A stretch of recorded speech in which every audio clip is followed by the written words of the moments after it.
Après un mois de jeûne et de ferveur religieuse, la communauté musulmane du Tchad, à l'instar du monde, célèbre ce 30 mars l'Aïd al-Fitr, marquant la fin du Ramadan. Pour célébrer cet événement, des prières ont eu lieu ce matin dans différentes mosquées à travers le pays. Le président de la République, Mahamat Idriss Déby Itno, a quant à lui assisté à la prière à la grande mosquée Roi Faisal en présence de plusieurs hauts responsables et d'un grand nombre de fidèles. La prière a été dirigée par l'imam de la grande mosquée du Tchad, Cheikh Ahmed Anour Mohamed Ali.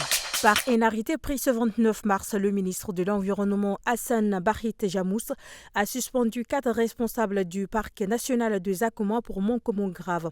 Il s'agit de Babacar Matar Brémé, directeur adjoint de l'unité de gestion du parc, Kali Abdoulaye Moura, chef d'unité de la garde forestière et faunique de la province du Salamat, Hissène Koremé, chef de secteur faunique de la province du Salamat, Abdelmadid Ségué, responsable lab du parc. Le ministre leur reproche de manquement dans le dispositif de surveillance.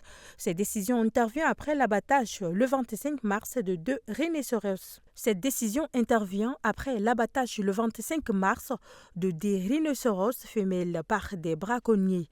Les cadavres de ces animaux ont été retrouvés et sont les trophées. Un homme à moto a ouvert le feu sur une famille ce 29 mars dans le village d'Adjob, situé dans la sous-préfecture de Kerfi, département de Kimiti, province de Silla.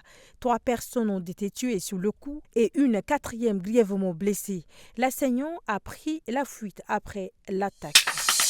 Au Tchad, de nombreuses personnes travaillant pour des ONG et d'autres partenaires de l'Agence des États-Unis pour le développement international se trouvent dans une situation difficile.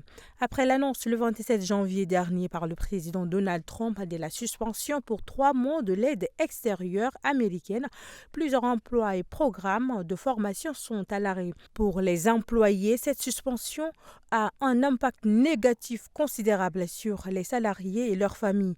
Des enfants manquent des médicaments, des réfugiés ont besoin des soins de santé et de vivre. Tout cela fait 2 fois en raison de fermetures liées à l'UCED.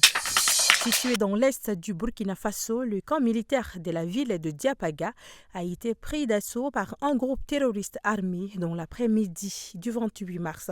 Si le bilan humain est très lourd, une 50aine de morts parmi les soldats et leurs supplétifs des volontaires pour la défense de la patrie. L'armée a aussi perdu des armes et des munitions dans l'attaque. Après avoir récupéré une partie, les assaillants ont mis le feu sur le reste du matériel.